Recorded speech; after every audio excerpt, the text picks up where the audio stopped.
You are listening to Riverhouse Church's Sermon of the Week. We hope this talk equips and inspires you. Awesome. Well, tonight, if you've been here the last few weeks, Jordan spoke 3 weeks ago about joy and just kind of that life of abundant joy. And then the next week, he talked about hope and Christmas morning hope and how we should kind of live in that posture of Christmas morning hope as Christians. And then AJ last week kind of talked on joy as well and how we don't take vacations to joy, but it's actually a place that we live in continually. And he kind of talked about entitlement and how entitlement robs us of joy, and all amazing messages. If you didn't listen to him, I would encourage you to go online and listen to him. But I'm going to kind of piggyback off that. When I was preparing for this, I really felt like the Lord, Isaiah 66 says that the Lord is rendering recompense to his enemies. And I really feel that's what he's been doing last week and continued this week. And what I mean by that is that he's rendering recompense to the enemies, to his enemies. And his enemies are anything that keep us back from the life of abundant joy, peace, hope, right? Anything that keeps us from living in that posture is an enemy of the Lord, because Jesus did purchase it on the cross for us to live in the fullness. However, it's a tension, right? We live in this tension of the already. Jesus says that the kingdom's at hand, right? That you pray that the kingdom would come on earth as it is in heaven. But at the same time, we live in this tension that it's not yet, because we still have pain, right? We still have sickness. We still have disappointment. We still don't always live in this place of abundant hope, Christmas morning hope, abundant joy, right? And so there's this like tension that we live in. And if you know me personally, I absolutely hate tension. I'm an extremist, so like I like to just, okay, this is the answer, and I'll just camp out here until I die type thing. Like I'll read John 15, it'll talk about abiding in the vine, and I'm like, yes, this is the answer. Like all I have to do is abide and just rest in him and just hide away in the secret place with him. But then at the same time, then it's like, then you kind of get slapped with like, okay, but yeah, he's also called you to go like heal the sick, raise the dead, and cast out the demons. And you're also called to go be a witness, and he has works prepared for you in advance, and you're his co-labor, right? So there's like this tension. Everything, if you don't like to live in tension, you should be a Christian, I think, because it's like, it's ultimate tension. As soon as I feel like I like have it, then it's like, oh, but there's also this, so don't float too far into the extreme, right? It's the word and power tension that so often we live in. Is it all about the word, or is it all about experiences, right? And how do you live in the tension of what this says and also what I experience, right? So there's always this tension. And I think it's a tension that we live in pursuit of this, and when we talk about joy and hope, because Jesus did finish it on the cross, and everything that needed victory over, he had victory over in that moment. However, we don't always see it. And so I think that's kind of a little bit of how I want to frame the message tonight is, you know, we live in this posture, however, this abundant life, however, there are enemies that keep us. And we have to be willing to look back and say, okay, yeah, I experience joy and I live in this hopeful place, but like the reality is that there's still things in my life that hold me back from living in that place to the utmost. And I think it's naive to just say, yeah, no, Jesus died, I'm like full of joy, full of hope, full of peace. Well, does your life look like it? Do your relationships look like it? Like, you have to be willing to be honest with yourself and look back kind of in the trail of your life and be like, does the trail I leave look like peace and hope and joy? And so tonight, what kind of I want to go after is self-protection. I believe that there's no greater joy. There's no greater peace, and there's no greater hope when you're until you're fully known. There's no greater joy than being fully known. And fully known, you know, you can't get to know me secondhand. Being known can't be done secondhand. My mom could sit down and have coffee with you, and she could tell you every single thing about me, the details of my life, the things that I like, the things that I don't like, the things that I've done, the places I've been. However, you know facts about me, but you don't know me, because to know somebody requires intimacy, and you can't get intimacy from a third party. It doesn't work like that. And what self-protection does is self-protection comes and it inhibits us from being known because it inhibits intimacy in our lives. When we choose to self-protect, we actually give a stiff arm to intimacy, whether it be with people or with God. And it actually keeps us in a position where we never have intimacy in our life, and so we're never known, never truly known. Even with God, I have this, God's all-knowing, right? He knows everything. He knows the beginning from the end. He's the Alpha and the Omega.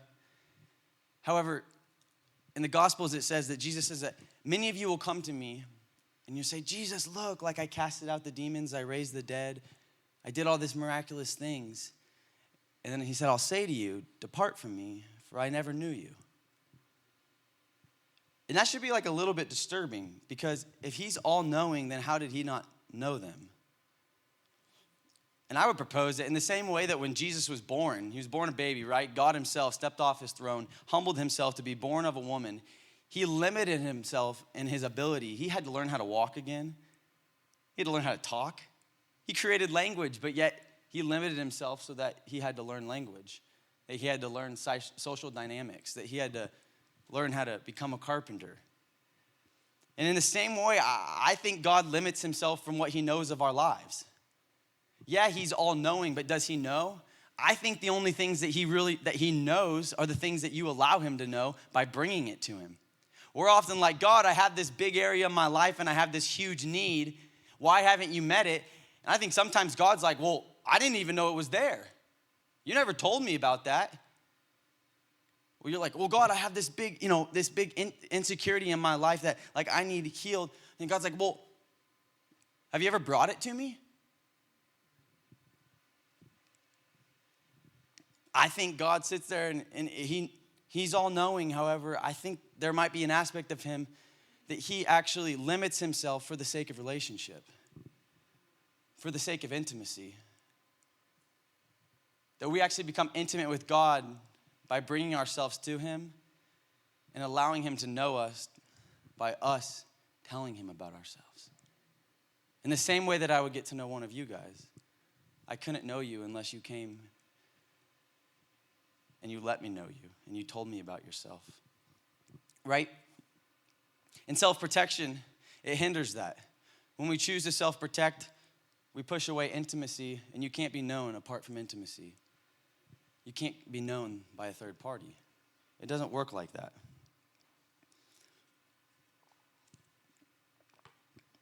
Throughout the Bible, you see these examples of self-protection too. It's full of self-protection acts, right? But there's three in particular that I want to talk about. God used these different vehicles, per se, to which give Israel or Moses or Adam and Eve an opportunity at intimacy to be known and to know. And several times, they chose self-protection.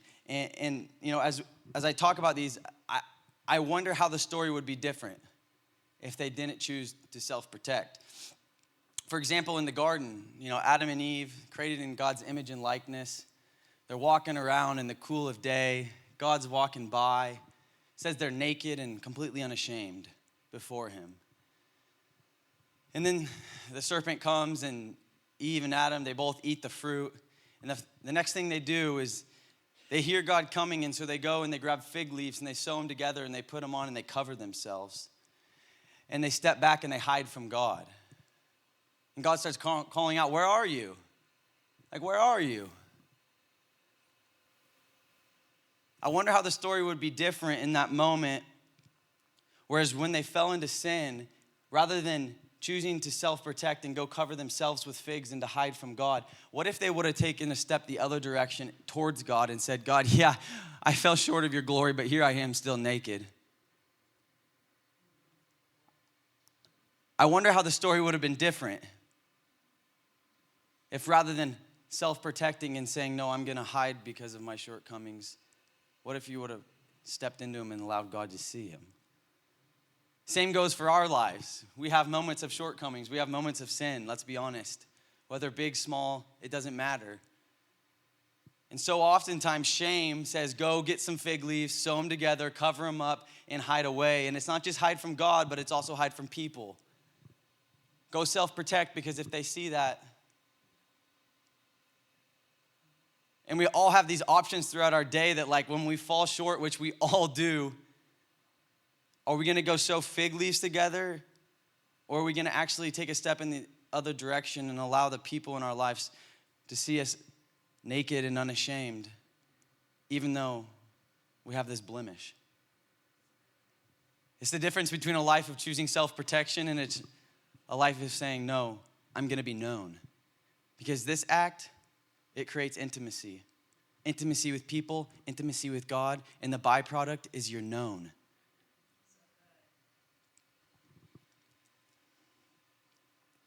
Moses, Israel, God sees them. He hears their cry, right, when they're in Egypt. And then he comes, he raises up Moses, and he leads them, right? He parts the Red Sea, all of a couple million, they say, cross the Red Sea on dry ground. They get into the desert. God leads them by a cloud by day and a fire by night. And then they get to Mount Sinai, and Moses goes up in the mountain. And God creates this whole beautiful opportunity for intimacy. And Moses goes up onto the mountain, and it says when he came down, his face shined. The Shekinah glory. He sat face to face with God, and when he came down, his face shined. But when he came down to the people, it says in Exodus that they actually were afraid of the glory that they saw on Moses' face. And instead of inquiring deeper into it, they said, Moses, you got to put a veil over your face because I don't know what to do with that. What that is that what they saw Moses, seeing the glory of the Lord shine through Moses' face, what it actually did is it exposed their lack. When Jordan was actually in college, he really caught hunger for the Lord, and he would come home. And I found myself in the same position as the Israelites. Jordan would come home with these testimonies of how he was hearing God's voice, having dreams, seeing healings, the more of God, per se. And every time he came home, I knew I was going to be confronted with the same exact decision. His experiences were offending me, and they were exposing my lack of intimacy with God, and it was exposing my lack of relationship. And I had two options. I always knew I could turn towards it and engage, and I could allow it to expose me so that I could actually share that with him and my mom and with God and actually be known. Or I could turn the other way and say, no, justify, yeah, Jordan's just a really deep soul. I'm kind of like a more peppy, I like hanging out with friends. Jordan likes reading his Bible at home. That's just not me. Just not me. I'm not called to that stuff. I'm more like, I just like to have, I love Jesus, but I like to have fun. I had two choices every single time. His encounters were exposing my lack of intimacy. And I could make the choice and allow people to know me in that, or I could self-protect and walk the other way. My favorite one in the Bible, I think, Samuel was the prophet. Once Israel gets into the promised land, they just crossed the Jordan River. God stopped the river. They walk across, they carry the Ark of the Covenant across the Jordan River on dry ground. They walk, I think the first city they take is Jericho. And then they take, the land of the Canaanites and the Jebusites and the Philistines. And city by city they're going, and they're conquering city by city, right? King by king they're slaying. Honestly, throughout that time. And they finally established Israel as a nation. They're in the promised land, flowing with milk and honey. God just led them out of slavery in Egypt, parted the Red Sea, led them through the wilderness for 40 years. Finally, the day came where they crossed the Jordan. They came into the promised land. They get established as a nation. They've seen the glory of God released in magnificent ways. And the Israelites come to Samuel and they say, Samuel, anoint us a king. We want a king, Samuel. Like all those other nations around us that we just slayed, we want a king. And Samuel's like, no, you don't want a king. And God's like, no, you don't want a king. I want to be your king.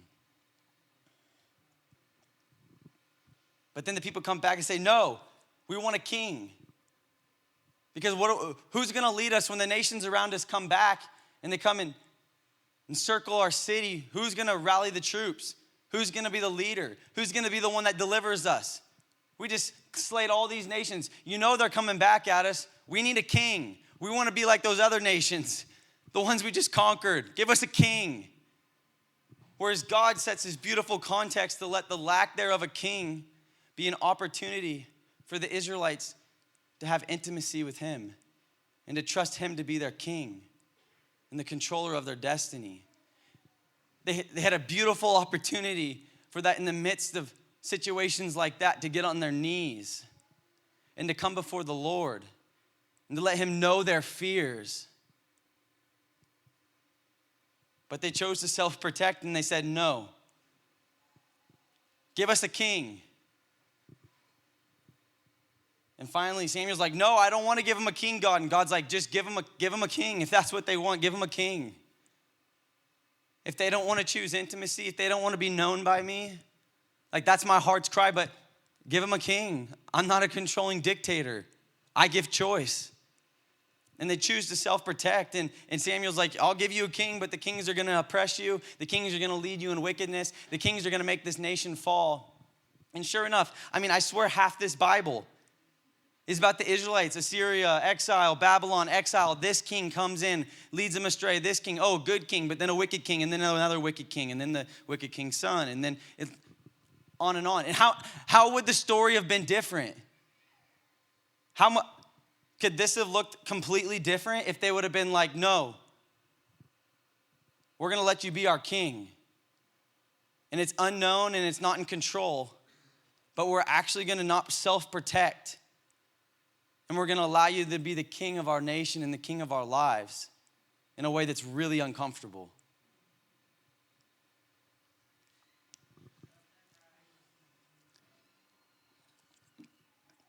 How might the story have changed? If Adam and Eve didn't self-protect, if the Israelites would have looked at what Moses was seeing on the mountaintop face to face with God and said, realized that God wasn't a God of partiality, that God wasn't just doing this for Moses. God's heart was to be with his people. What if they would have taken the posture of Moses? The Bible says he was the humblest of men, even though he wrote it himself. But what if they would have taken that posture? What if they wouldn't have self-protected?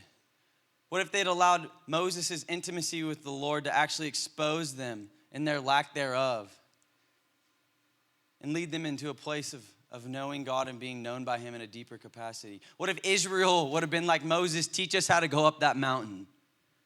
Rather than put that veil on your face and let's go this way, what if they've been, Moses, teach us. You did something. When you left Egypt and you went and you were the flock, where you were the shepherd of your father-in-law's flock and you walked throughout the Sinai Peninsula and you had the burning bush encounter. What if they would have taken that posture and been like, Moses, like you have something with God that we don't, but like teach us how to get up that mountain. Teach us how to get into that tent of the presence. Joshua, it says Moses would leave the tent of presence and Joshua would stay. What if Israel would have taken the posture of, no, like I'll go as low as it takes, but teach me how to get into that tent. I want to sit face to face like you do, Moses. I want my face to shine the way yours shines. Self-protection, I think, completely changed, kind of marks this Bible. However, I think now the vehicle that which God wants to create the opportunity for intimacy in our lives and for us to be, and ultimately for us to be known is different. I don't think it's the lack of a king. I don't think it's seeing a leader on the mountaintop. I think there's a different way. I always wonder why he adopted us. Why didn't he just set us free from sin? Why didn't he just redeem our lives, set us free, make a way back to God, give us heaven? Everything that he did. But why adopt on top of it? Why did we need to be called sons and daughters? What does that mean? How does that change things? In the Old Testament, in Ezekiel 46, it talks about if a prince takes a piece of his inheritance and he gives it to a slave, it's considered his year of liberty. Why didn't God just do that? That's what Jesus did. He took all of his inheritance, the kingdom of heaven, right? Died on the cross, the Prince of Peace. The Prince took his inheritance, gave it to us, set us free. It was our year of liberty. However, then he went a step further, and then he adopted us as sons and daughters. And it says in Galatians that our hearts cry out, Abba, Father. Why this language? I think, and I would propose, that the reason he adopts us and the reason that he calls himself Father is because the vehicle in which God now desires to cultivate intimacy in your life, both with himself and with others, is not through walking through a garden or the lack thereof a king, but I think it's through family. I think God wants to make you known through family now. I think that's the vehicle. He adopted us. That's the vehicle which he wants to make you known. God wants to make you known through family. And family is him, and family is the people around you. The people that you do life with. Whether that's immediate blood family or not. I think that's the vehicle which he wants to use to give you the opportunity to cultivate intimacy and be known. You know, I'm the poster boy for self-protection. Hands down. That's the third service in a row she said that. I'm the poster boy. When I was like 8 or 9 years old, we were at family camp up in Cascade, and there was like a breakout session, and I don't know, she was trying to get us to go deep, as always, and trying to get us to open up. And I was resistant, and Jordan was even more resistant. But she looked at me and she said, Riley, the day that I feel like you open up to me, I'll give you a $100 bill. I was like, shoot, like you're putting some incentive behind this now. Before I had none, you're getting smarter. I chased that $100 bill for a long time. I would give her like the slightest little sliver of my heart, the tiniest little bit, and I'd say, well, can I have my $100 now? She'd be like, nope. And it wasn't until I was about 16 or 17 that I realized how much self-protection had played in my life, how much detriment it had caused in my life. You know, I got to a point, I was 16 years old, and I decided I didn't need people. That's the best way to describe it. I didn't think I needed people. I didn't think I needed to be known. I loved God. God was like here, like, I knew he was there, but like, it's like, I don't know what you're doing right now. And I surely knew that I didn't need people. And so I got to a point where I was so over life, just in general, and didn't need people that my mom and dad were at college, or were visiting colleges with Jordan down in San Diego. And my grandparents were staying with us. And at about midnight, I got on the computer and I Googled the farthest place I could go from Boise, Idaho without a passport. And there's two things that popped up. One was Puerto Rico, and the next one was Guam. So I learned a little bit. I didn't realize you could go there without a passport. I didn't have one. And so that was at about probably midnight. And I said, enough is enough. I don't need people. Why would I stay here? And so at 2 o'clock in the morning, 1:30 in the morning, who knows?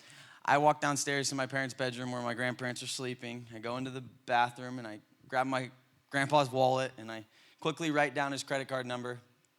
I go back upstairs, get on kayak.com, search for a one-way ticket to Guam, and bought the ticket at about 2:33 in the morning, and at 5:30 I was at the Boise airport. Parked my Jeep at the Chevron, left a note in my bedroom at home, said, I'm leaving, don't look for me. Left no indication of where I was going. Got to the front desk at the Boise airport, and the lady's like, Guam? Like, why are you going to Guam? And I had, like, through my research, I had found out there was a Navy base there.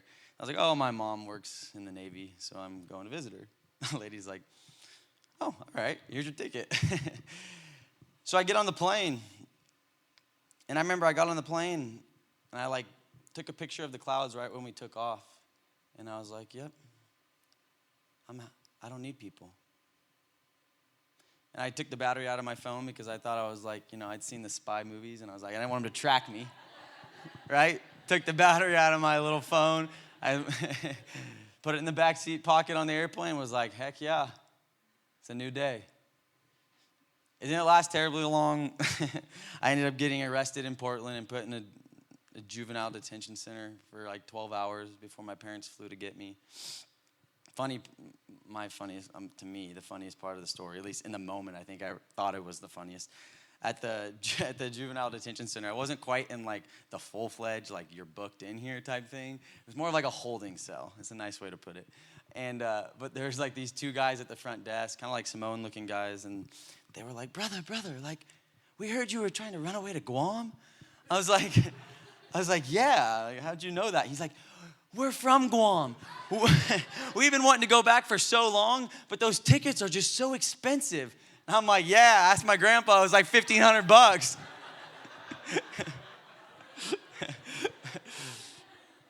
I was like, well, what are the odds? But anyways, I got to a point where my mom and dad flew into Portland, and they got me out, and I didn't care. Punish me. I don't care. I was so shut off. So I just tell that to kind of show context that that's kind of the place I was at. And I'm hesitant to even share that because it wasn't like in a moment I got to a place where I was so self-protected that I did that. It were these several like micro decisions for several years. Little ones that when my mom would pursue me, I would shut down. Little ones that when people would hurt me, I'd shut down. Little ones where I'd make vows in my mind that I'm not going to let people into my heart. Little ones that I'd say, oh, God's distant, that I'm not going to let him in, that I'm going to be safe, that I'm going to protect myself. And so it was a cultivation up to that day. It wasn't like one day I'm just like, yep, my heart's shut off. No one will know me. But it was about a month or two after that experience that my parents were actually going on a trip to Mexico, and things were rough at the time. And my mom called at like 5 o'clock in the morning. Jordan had just taken him to the airport and was on his way back. And she had called my cell phone, and I woke up super grumpy at like 5 o'clock. And I still remember the desperation in her voice. And she was like, my dad had gotten out like cash for Mexico in one of those bank envelopes. And they were at the airport, and they couldn't find it. And my mom was like, Riley, I need you to find this money. And the desperation in her voice was like, I need you to find this money because I need this trip. And I remember just kind of like, okay, whatever, like, where's the money? So I kind of like get up, and she's like, go look in your dad's office, go look in the living room, go look everywhere. And then she goes, and then go look in the fireplace. Like, my dad was like paying bills and then like throwing the bills in the fireplace after he'd paid them. So she's like, go look in the fireplace. And it's like a wood burning, like big old fireplace. And I'm like, okay. Like, so I look in all those places. I look at the fireplace. It's, tons of ashes. I'm like, Mom, it's nowhere here. Like, I don't know what you want me to do, but like, I don't know where it's at. And she just says like, stop, Riley. She's like, I need you to open up your heart to God and let him show you where this money is. And at first I'm like, no, like open up to God to like show me where this money is. Like, Mom, it's not here. Like, sorry, don't know what to tell you. And she was like, Riley, I need you to open up your heart and let God show you where this money is. Finally, after her plea, I was like, all right, fine. I don't know what this is. She's like, pray this prayer after me. I'm like, okay, pray a prayer. So she's like, God, I open up my heart to you. Show me where this money is. And I half-heartedly, probably not really believing what I'm saying, not really believing that like God's going to show me where this money is, not even believing like I don't even know where I was at. Can I open up my heart to you so that you can show me? I just said it. And I said, God, I open up my heart to you. And I think part of me meant it because I heard the desperation in her voice. I said, God, I open up my heart to you. Will you show me where this money is? Right after I say it out loud, my mom goes, it's in the fireplace. Go back to the fireplace. Sure enough, I walk back to the fireplace, and on top of all the ashes is an envelope with a little bit of fray on the side, with like $100 bills in it. And I like don't know what to think about it in the moment. I like grab it in the midst of all the ashes, And I get in the car and I just speed to the airport and give it to my mom. It wasn't what happened then, but it was the next day. I was at church with just my brother and a friend. I didn't raise my hand in church. I loved the Lord, but I didn't know. I was in survival mode. And during worship, the presence of God came on me in such a way that I fell on the ground and I just started weeping. I hadn't cried in 6 or 8 months. And I fell on the ground and I just began to cry, and I heard the voice of God in a way I had never heard his voice up until that moment. And over, he said to me, Riley Allen Werner, I'm with you and you're going to be okay. Riley Allen Werner, I'm with you and you're going to be okay. And it kept reverberating in the back of my head. And I laid there and I just wept. I wept and something broke off me. And I think I had that. I give all credit to that encounter with God, because the day before, I literally simply just said, I open up my heart to you. I made this tiny little prayer that was God, I'm not going to self-protect for half a second here, but only 20%, because I really don't know if I'm believing what I'm praying. It's crazy what he can take if we just give him a tiny bit, and how he can bring transformation to my life. But the most important thing about this is that I came to a bigger decision about a week later. I had that encounter on a Sunday, and about a week later when my mom came back, I knew I was coming at a crossroads. I knew I had a decision to make. I could self-protect and say, this is just me and God, I don't need people. Or I knew that I could open up and I could let her in and I could be known. And the day she came back, I was out shooting hoops and my heart was just fluttering, because so badly I wanted to tell her what happened, but so badly I didn't, because I didn't want to let anybody in. And she came outside and I knew in a moment, I knew I had to tell her. And so I opened up and I said, Mom, here's where I've been at. You don't even know where I've been at. I've been in the pit of despair. But I had this encounter with God, and he met me, and I tasted hope for the first time. And Mom, I think I'm gonna make it. And can I tell you that that encounter with God was amazing, but if I wouldn't have chosen to open up to my mom in that moment, I think I would have stayed where I was at. The encounter was powerful and God was all over it. But honestly, when I allowed my mom to see in and to be known, and for her to know me in that capacity and know where I had been and known what I just encountered, can I tell you that that was the difference maker in my life? The reality is that we self-protect because we don't want to be in pain. I don't want to be in pain. There was a lot of years of pain. I self-protect because I was in survival. I didn't want to experience any more pain. My heart couldn't handle it.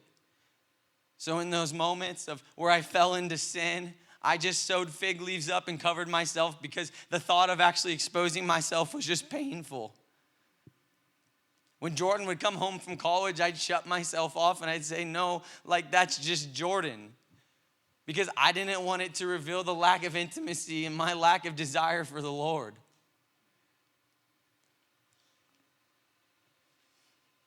I wanted to be the king of my own life. I didn't trust God. I didn't trust people.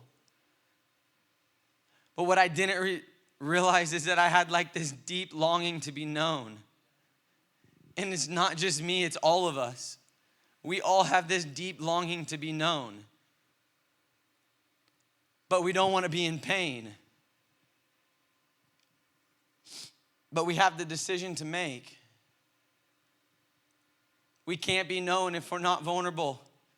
We can't be known without intimacy. Intimacy takes vulnerability. When God created man, he knew it. That's why he put two trees in the garden. Why did he put choice? There couldn't have been love. There couldn't have been actually knowing each other apart from choice. So we come to a crossroads. I come to a crossroads on a daily basis. Am I going to self-protect? Am I gonna isolate myself because I don't wanna be the potential of pain? Or am I gonna step forward and am I allow people to know me and God to know me? Because the reality is that your need to be known far outweighs any fear you have of rejection. Your need to be known far outweighs any fear you have of someone abandoning you. Your need to be known is so much greater than your fears. And that's the abundant life, I believe. That's the abundant life, is when you choose, say, no, I'm not gonna sew figs together and cover myself. That no, I'm not gonna demand a king. When you make that decision, you actually come into a place of being known. And so it doesn't even matter what's going on circumstantially around you, whether you're on the mountaintop or the valley. You can live this life of abundant joy and hope and peace because people know you and God knows you, because you have intimacy in your life. It's not situational, but it's a choice that we have to make day in and day out, because it's the small things that lead to the big things. Marriages don't become disconnected overnight. It's a slow fade. Fathers and sons don't become disconnected overnight. It's a slow fade. It's a slow fade of a son self-protecting and a father self-protecting. Marriages, it's a slow fade because one's hurt the other and the other has hurt the other, and so they don't want to be hurt again, so they make these little microcosms of self-protection that then get thicker and thicker and thicker to the point where they don't even connect. They're in different bedrooms. It's a slow fade. And so that's why it has to be like this daily choice. I can tell you that I like come and face with this on a daily basis. I'm married now. I can't self-protect. For the sake of my children, I can't self-protect. I can't not let Sammy into my heart. For the sake of my kids, not only just us, but for them. I have to be known. You have to be known. And so we can't live this life of self-protection. How different the story would be if they didn't self-protect. And it's not that you have to let the whole world in, but you have to let some in. You have to let the ones in that have the right to be in. You can't live on an island. We weren't made for it. We were made for family. And family has intimacy. And family knows each other. And family's known by God. So if you're running from intimacy, if you're running from intimacy with God, if you're running from intimacy with people, in the same way that Adam and Eve covered themselves and the Israelites demanded a king, you're telling God that his ways are lower than your ways. And you're robbing yourselves of being known in the life of